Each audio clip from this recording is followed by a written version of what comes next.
Hey guys, this is Greg Denning, and you are in the School of Awesome Sauce, where I share with you amazing stories and strategies to help you live an extraordinary life.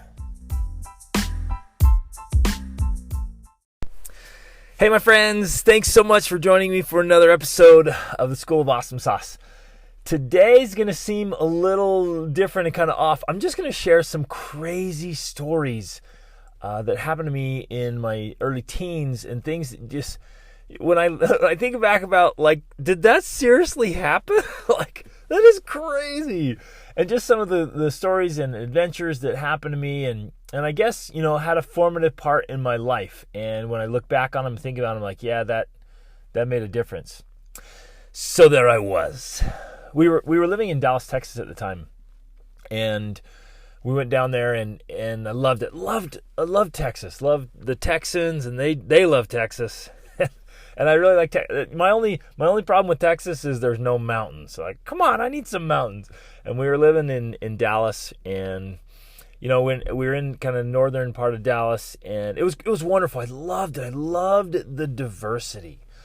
People from all over the world, from Laos and India and all over the place. And so I had friends and connected with people from all different backgrounds and races and religions, and I ended up playing on a junior Olympic volleyball team, and we traveled all over Texas playing, and got into football. Football is big. Baseball is big in Texas. Sports are just big in Texas. And so we got into it, and I loved it, and got into sports. And things were tough at home, and so I spent my time away. I spent my time learning boxing and lifting weights. I really got into weightlifting, and I was hitting it hard. At 13, 14 years old, I was like, "Hey, I'm going after it. I want to be great at football, and I want to." So I was in the weight room in the morning and in the evening, and then going to some martial arts classes. I was just trying to stay as busy as I could.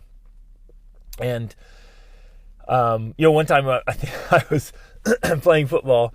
As I was young, and I went out in the first quarter, and my hand got smashed in between two helmets, and I broke 3 or 4 of my metacarpals, the bones in between your wrists and your knuckle, right? Your hand bones there.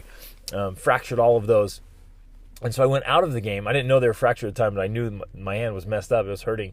And so I went out of the game, and I'm sitting on the sidelines, and the guy that was supposed to play behind me, he wasn't doing a very good job. And so I'm like, well, I want to go back in.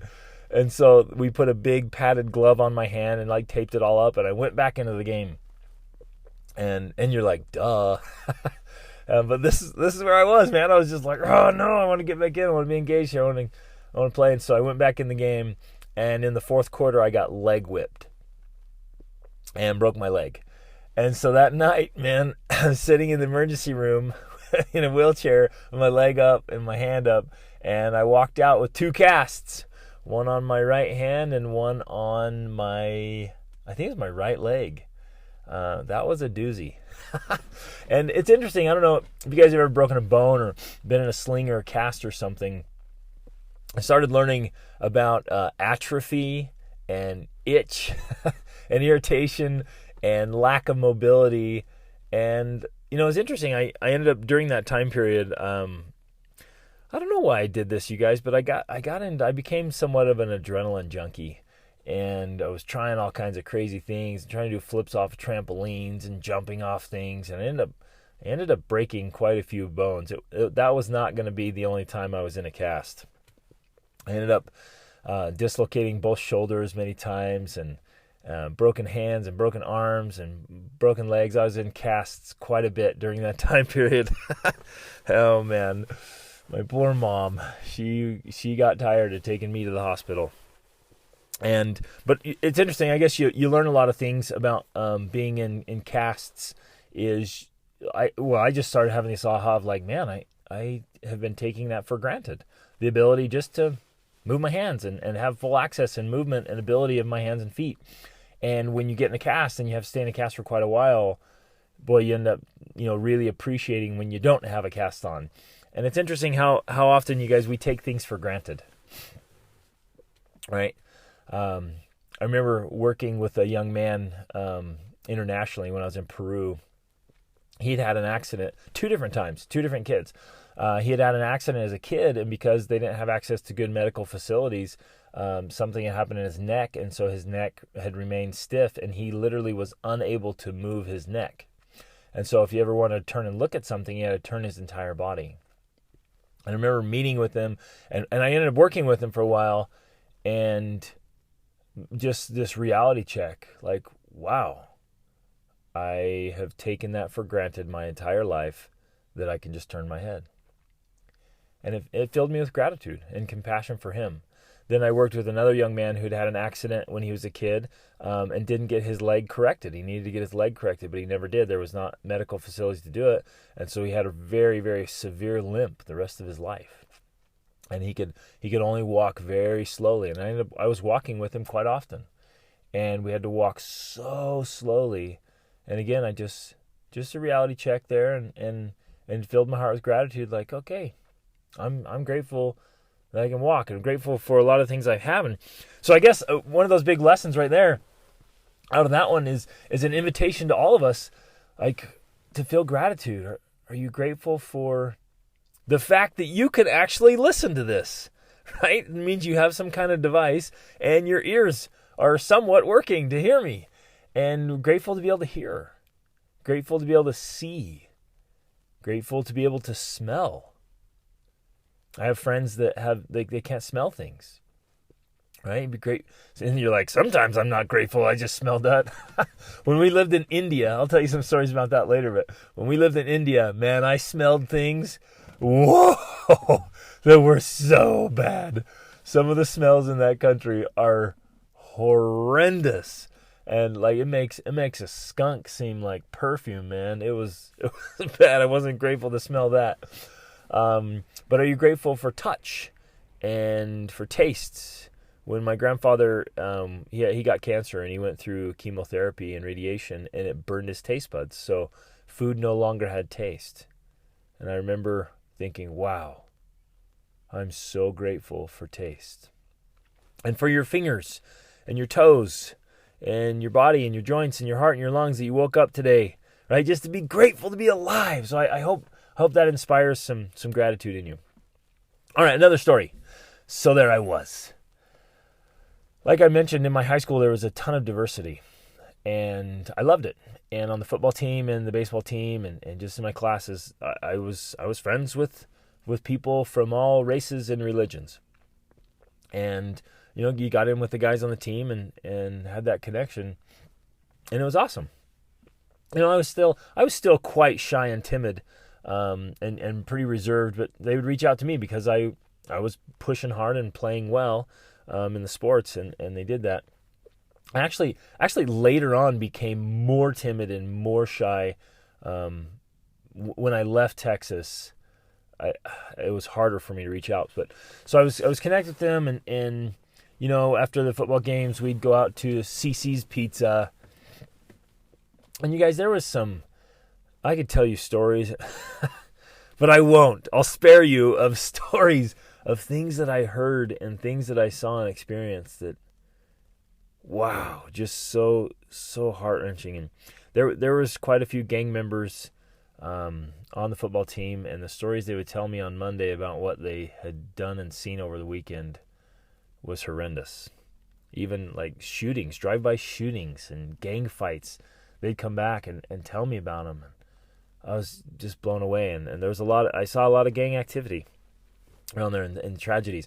Well, one night I was at CC's Pizza with the team, and there kind of a little scuffle broke out and a little argument between these 2 white guys and a bunch of black guys, and I was like, man, I don't want to be any part of that. Like I'm not racist in any way, my friends.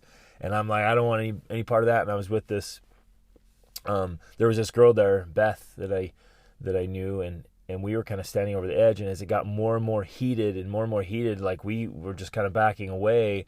And then it all moved outside, and it was going to turn into a big brawl. And they kind of divided.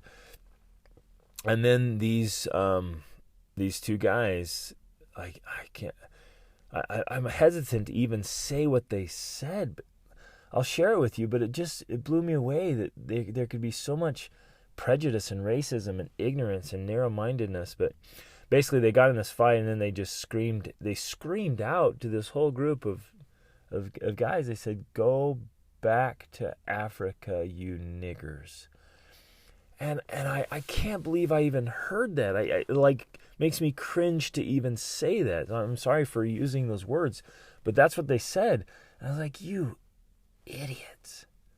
Like, that's a whole nother topic that maybe we'll get into on other ones. The racism that I've seen and witnessed around the world. And you guys, it happens everywhere. In Peru, we were in Peru recently, and there's massive racism between the people living in the city and then the people who speak Quechua, the indigenous people. I was like, you got to be kidding me. You're all Peruvians. Like, what's the deal? And there's segregation everywhere and division. We saw it when we lived in the Dominican Republic with the Haitians. And it's just all over the place. And it's a terrible thing. But they said that, and man, it was an all out brawl and just like this crazy fight. And Beth and I were just, we're getting out of here. Like, I don't want to see any part of this. And we were kind of trapped in this tight spot where we couldn't get away. He's out in the parking lot, and it was just all out brawl. I mean, just crazy fighting everywhere. And then weapons came out, and then I heard somebody scream, "He's got a gun!" And so we just dive under this car. I'm like 14 years old or 15 years old, and we're laying under this car, and one of them went over and got a gun and just started firing at everybody. And we're laying under the car, just the gunshots going off, and we weren't even like in a bad part of town. And I'm laying under this car with this girl, like scared for my life, like, holy cow, I'm not a part of this. I love you guys. Like, I don't want to be shot. I don't want to be beat up. I want nothing to do with any of this. And it's crazy. We got out of there fine. The police came, the ambulances came, and it was a disaster. And a lot of people that were there that night spent a long time in the hospital. But again, one of those crazy experiences that I look back and like, I can't believe that happened. And I wasn't out creating trouble. I wasn't even in a bad place. But the effects of racism and how that stirred me up, and the gunfight, and the gun and the weapons and the whole fight, it was crazy and it was impactful. But I think what they said impacted me more. And I hope, my friends, we can all see each other as human beings in this journey together. And yes, we are going to have tons of differences, but it's great. Diversity is wonderful. That's one of the things I loved about being over in Europe, in the big cities over there in Europe. And living in Morocco, there was tons of diversity, of course. And there's been many nations and countries where we've been where I have been either the only American, or sometimes the only Christian, or sometimes the only white guy, right? And I've been there and for extended periods of time as a family, and we've experienced where I'm the only one that speaks English, right? And I need to communicate with people. And I'm trying to use charades, and I'm doing anything I can. And I've been in the diversity, and I love it. And you go to places like London and Paris and Rome, and there's literally people from all over this beautiful world with different backgrounds and religions and cultures and traditions and races and belief systems and philosophies and ideas and opinions. And I love it. I think that's such a wonderful thing. I really genuinely love it. And I hope you'll do that, my friends. I hope you'll embrace difference and diversity and celebrate it and be like, that's what makes our world unique, is there's so many different ways to do life. And so many things we can learn from doing that. So things got bad at home. So there I was, right? Here goes another story on this element here. Things were getting worse and worse at home. It was more fighting, and I was like, I'm sick of this, man. And had a kind of tough go with one of my stepdads, and I acknowledged that it was partially my fault. we'd had some previous, bad situations, and I, as a young man, I told the new stepdad, like, hey, you ever touch me, man, I'll kill you. Like, I just was not going to tolerate any abusive situations, or any of that junk. And so I'd started off and I admit my own rough edges, but it just wasn't working. And so I ended up getting on a Greyhound bus with my older brother and riding a Greyhound bus from Dallas, Texas to upstate New York. And that bus ride is far. Holy cow, it's far, right? All the way across, and it went through, Tennessee, and then up through Virginia and Washington, and then up through New York City and Albany, and all the way up to upstate New York. And wow, man, we went up all the way to Lake Placid. And I remember one night, I can't remember if I told this story already.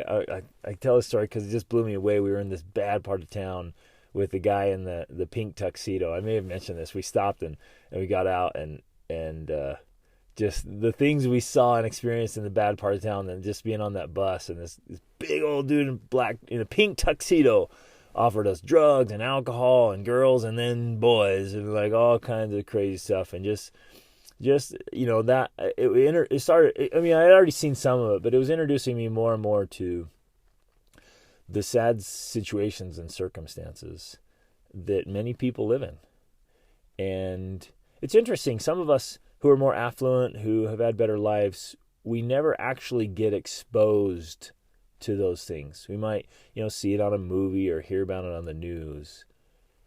But very few of us actually see the reality of what some people have to live in and how they have to experience life.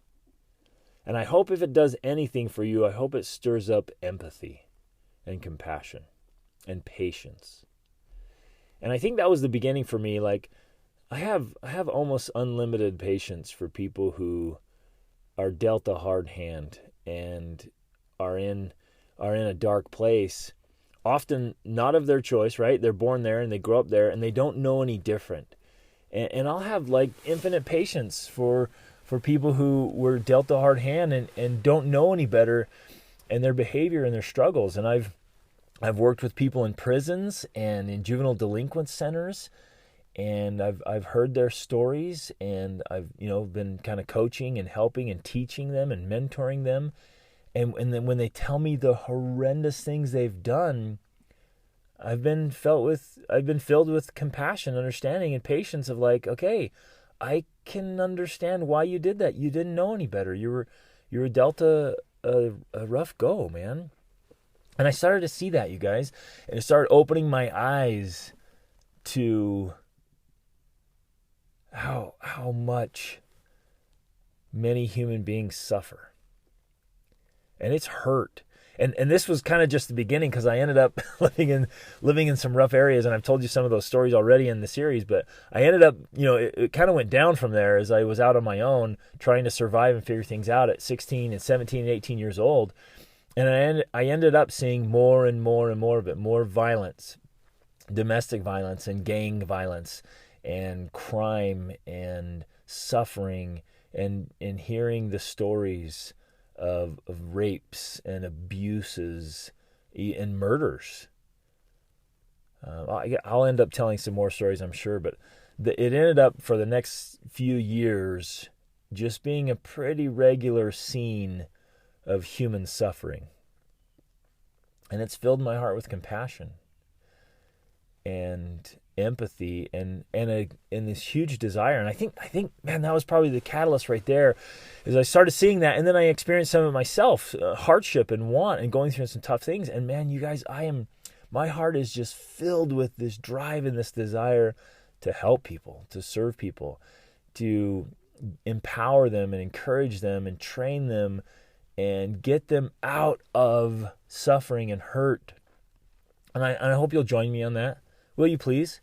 Will you join me on a quest to help and serve people?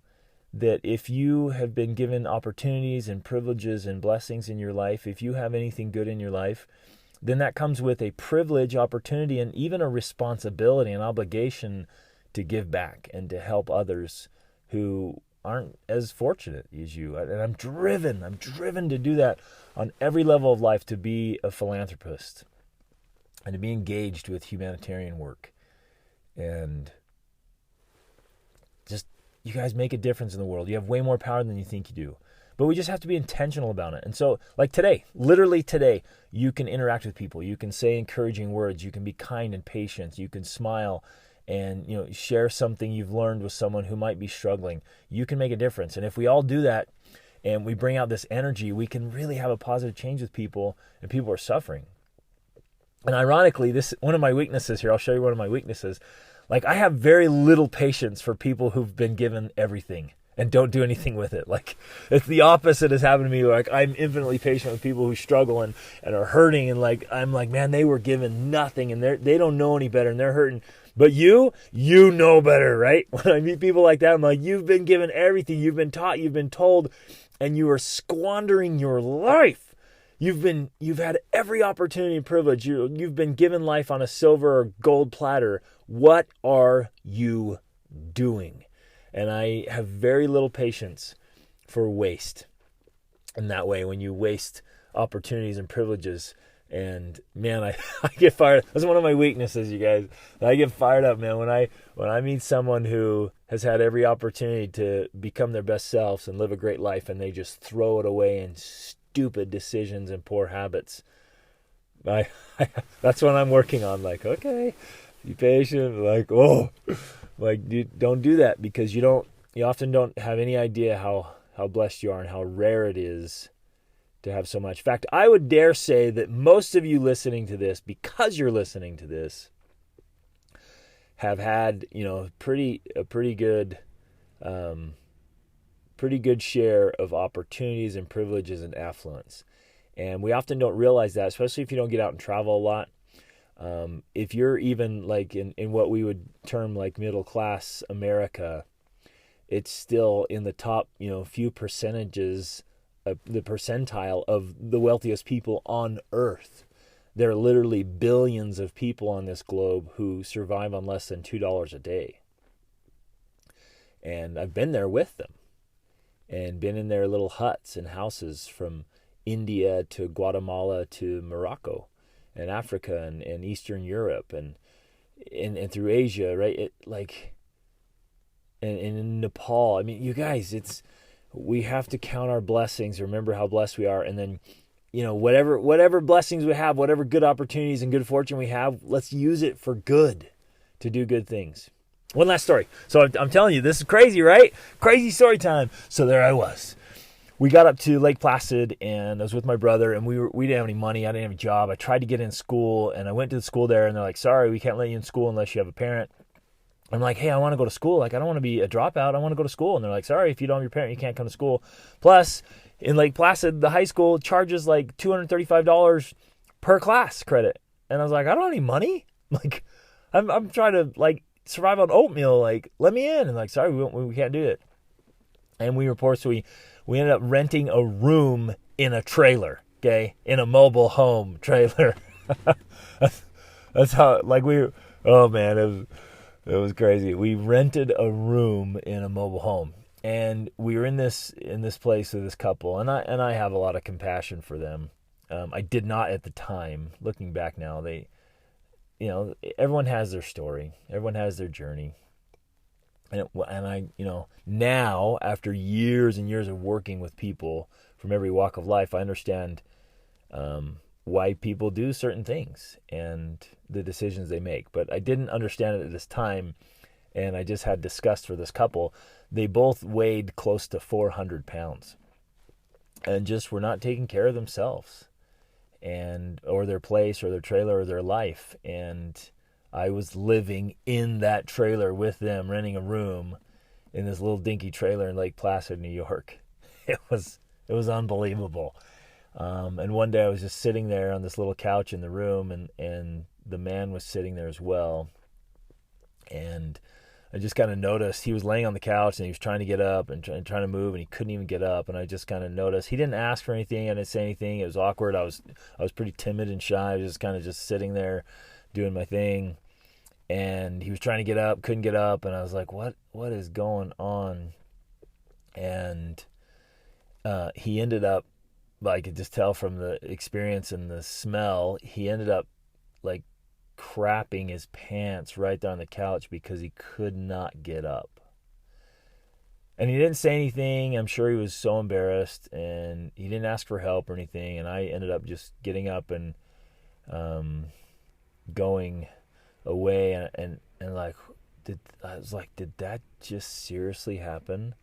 This grown man just, crapped his pants right there because he was so big he couldn't even get up. And at the time, I just remember like, man, I'm never getting to that condition ever. I'm not going to do this. And I told you guys this. So I warned you at the beginning there'd be some crazy stories, but that was one of them. And now looking back, I feel compassion and empathy, and also like, hey, come on, like you had opportunities. We got to take care of ourselves. I guess that's the big takeaway. That became this big catalyst for me. I was already working out, and I got into fitness and stuff almost as a good, healthy outlet, which I'll share later ended up being a wonderful emotional outlet. In fact, I'll share that in the next episode about how, that outlet for me emotionally was huge. To exercise vigorously, it helps. But just a reminder, my friends, that like, little by little one travels far. I think that's a quote from Tolkien, but you can travel far in the wrong direction.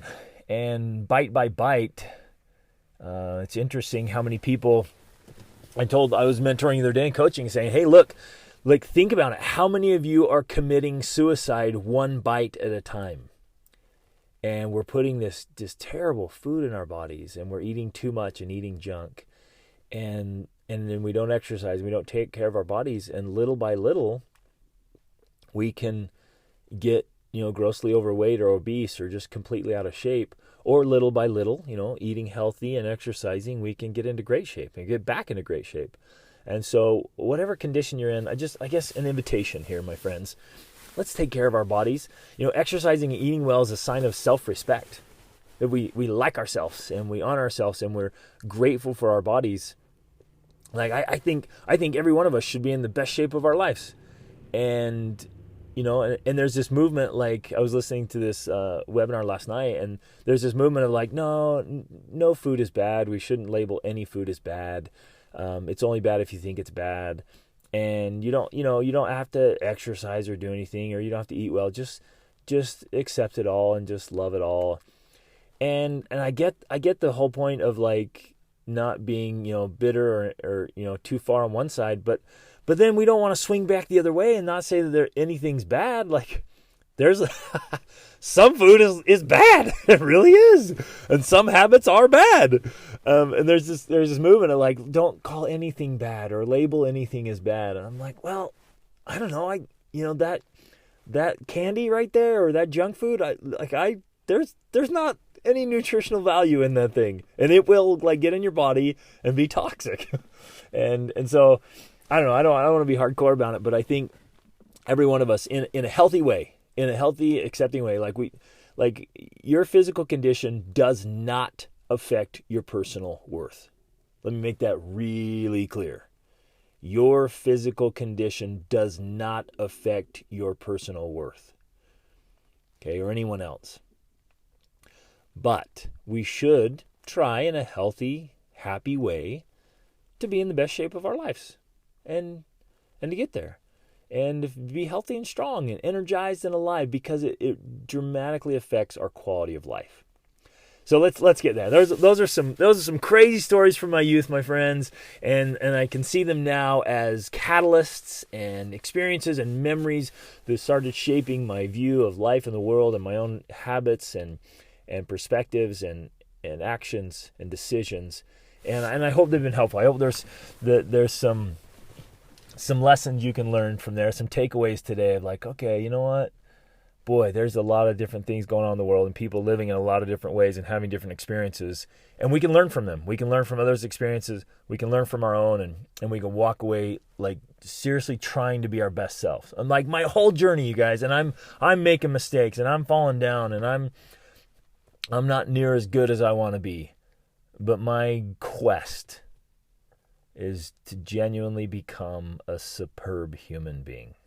That's what I want. I want to be a great person and a great man.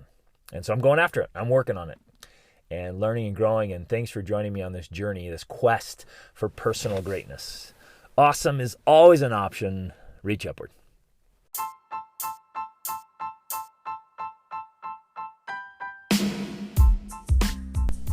Hey everybody, thanks so much for listening to this episode. I hope you got a lot of value out of it and found some things that you can apply to your life right away.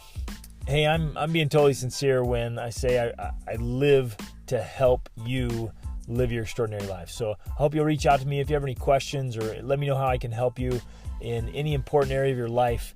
And in fact, this podcast is brought to you by the School of Awesome Sauce monthly coaching program. Take advantage of that. Get in there. It's the best way to get a breakthrough to the next level so you can level up your health, your spirituality, your emotions, your mind, your relationships, your finances, business, every part of your life. Just get in there where you have a coach and a mentor. You have a supportive community to make things happen. So jump in there, take advantage of this, try it out, get in there with us, and level up your life. See you on the inside. Reach upward.